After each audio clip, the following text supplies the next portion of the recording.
Okay, hello everyone. Today we will continue examining the Persian Wars. This is the Second Persian War, and the primary focus for today will be the Battle of Thermopylae in 480 BCE. By the end of this lesson, you will be able to identify and analyze the groups involved in the Persian Wars, and use this information to complete a graphic organizer determining the results of this series of conflicts. So let's get into it. So after the Persian failure 10 years earlier in 490 BCE at the Battle of Marathon, which was last week's lesson on Tuesday, in 480 BCE, Darius passes away in battle, and his son Xerxes takes over as the emperor of Persia, and he wants to get revenge. He wants to finish the job that his father couldn't finish by defeating the Greeks and adding it to the Persian Empire. And this time, Xerxes invades with a much larger force, close to 10 times larger than the 15,000 that Darius took to the Battle of Marathon. And Xerxes is going to use the Persian navy as well to both transport his fighting force, his large force of about 100,000 soldiers. That includes the immortals, the cavalry, the archers, and the infantry. And he's going to take use the navy in a naval conflict as well. So this time around, the Greeks understand that this monster of an army is coming their way, and if Athens stands alone again, like in the Battle of Marathon, there might not be a miraculous victory for the Greeks. So other city-states join, specifically Sparta. There's a lot of background here that I'll briefly touch upon. The Spartans agree to join, but they only send their king and 300 of their finest soldiers, because the rest of Sparta, they're in a religious week of celebrations called the Carneer, and so they shouldn't be going to war during this time. However, the king Leonidas takes this group of 300 Spartans and says, essentially, we're just going to go. The rest of Sparta can adhere to the religious ceremonial rules of no war during this time, but we've got to get involved. So Sparta joins the Athenians this time around, as well as later on other Greek city-states, because they realize, even though they don't like to come together or join together, they are their livelihood, their homeland, their survival of their civilization really depends on them working together. Okay, and so as you were reading the text after this, the Spartans have the best fighting force in ancient Greece, maybe even in the ancient world, and the Athenians have the best navy. When you combine those two, it's pretty formidable. But as we'll talk about later this week, Athens and Sparta do not like each other, and they agree to work together because of a common enemy in the Persians, but don't get used to it, because we're moving on to that next. So the Spartans send this small force of about 300 to stall, to buy time, to stall the massive Persian army at this place, this location called Thermopylae. And the Spartans chose Thermopylae because of its geographic makeup. Okay, and so you'll see here, Battle of Thermopylae. The Persian fleet is going to go this way. It's going to leave the Persian army.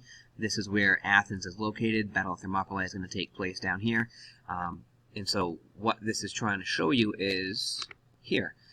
It's a narrow mountain pass. You could have 100,000 men in the Persian army, but you're only going to have a few of them at one time able to fight this Spartan group of 300. So the numbers don't matter. I'll talk about that. So this location is perfect because the Persian army has nearly 100,000 men, and they're facing just a force of 300 Spartans and a few thousand other Greeks that aren't true warriors, like these Spartans are, as they're raised from birth to be warriors. Thermopylae is a narrow mountain pass where the Persian numbers can be trimmed down and wouldn't really help the Persians overpower the Spartans. Very simply, a small group of 300 Spartans and a few thousand other Greeks is what's going to happen is your army, the large Persian army, would surround them on a flat battlefield and surround them and kill them very quickly. It's called the bottleneck technique. If you're pouring liquid out of a bottle of Coca-Cola, all the liquid slows down when it goes through the neck of the bottle where it's thin, and only a little bit of liquid can come out at a time. And that's really what the Spartans are counting on. They're counting on this massive army. Only certain groups of it can fight. Only the guys here in the front can fight at one time. The rest of these soldiers are just waiting their turn. and the Spartans are going on and slaughtering them. Okay.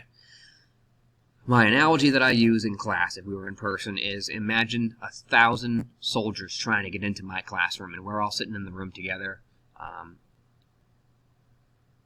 If they try to get in the door at the same time, they're not all going to fit. And if they're not all going to fit, then I can fight off a few of them in the doorway. And once I've taken them out, a few more, and then a few more, and then a few more. So eventually, I'll maybe end up fighting 1,000 men, but not all at once. That's exactly what this situation does. If you force a larger army into a smaller space, it basically erases the numbers. Yes, you're going to have to fight this long group of soldiers, but if you fight them, 30 guys, 30 Spartans on 30 Persians every time, it's an equal match. Doesn't matter how many there actually are for the Persian army. So for 3 days, the Spartans and their allies hold off the Persian army. It's wave after wave after wave of Persians that are that Xerxes is throwing his soldiers basically at the Spartan phalanx, which is where they're shoulder to shoulder with their shields around them, their spears, their swords, and they're just slicing down these Persians. And it's when they're shoulder to shoulder with their shields together, it's called a phalanx, and we'll speak a lot more about that by the end of the week. And I'll show you more what that looks like.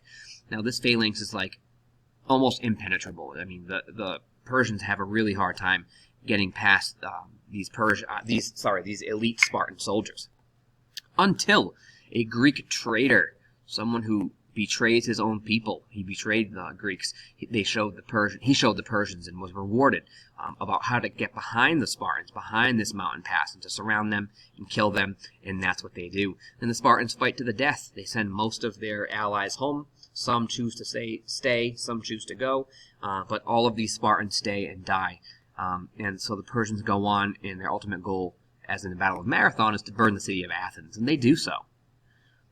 So at this point, the Battle of Thermopylae goes. I mean, there are 300 Spartans killed. A few thousand other Greeks are involved. Many of them are dying. But history tells us that close to 20,000 Persians were killed, were slaughtered by these Spartans and their small group of allies. And it's because they use this bottleneck technique again. Okay, and so even though the Persians go on to burn the city of Athens, the war isn't over. The battle is over. The battle might be won. The Battle of Thermopylae might be won by the Persians, but there's still the rest of the war to fight. So we'll briefly go over it because you'll talk about it. You'll examine it in the text in a few minutes. The aftermath of the Battle of Thermopylae is that there's a naval battle, the Battle of Salamis, and this time it involves that really powerful Athenian Greek navy, and they lure the Persians in their large navy into a narrow strait, just like Thermopylae, luring a large army into a narrow mountain pass. And by luring them in, they defeat the Persians. And the Persians' boats are too big. They're, bumping into each other. They can't steer them well. They're crashing on the rocks, and the Athenians are taking one ship by another and burning them down and sinking them. And so, not long after, the final battle of these Persian wars is the Battle of Plataea, and it's the rest of the Greek city-states. They send their armies. This includes the full power of the Spartan army now, which is now no longer in their holiday of Carneer.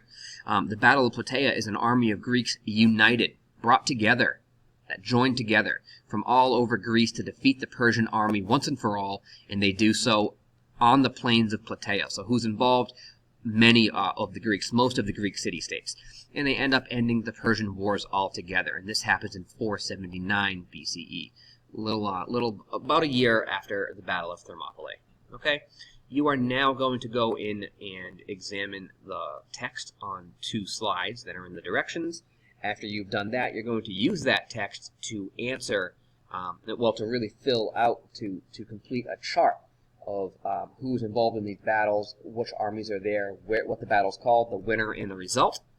And in the end, you're going to have a brief Google form exit ticket. Okay?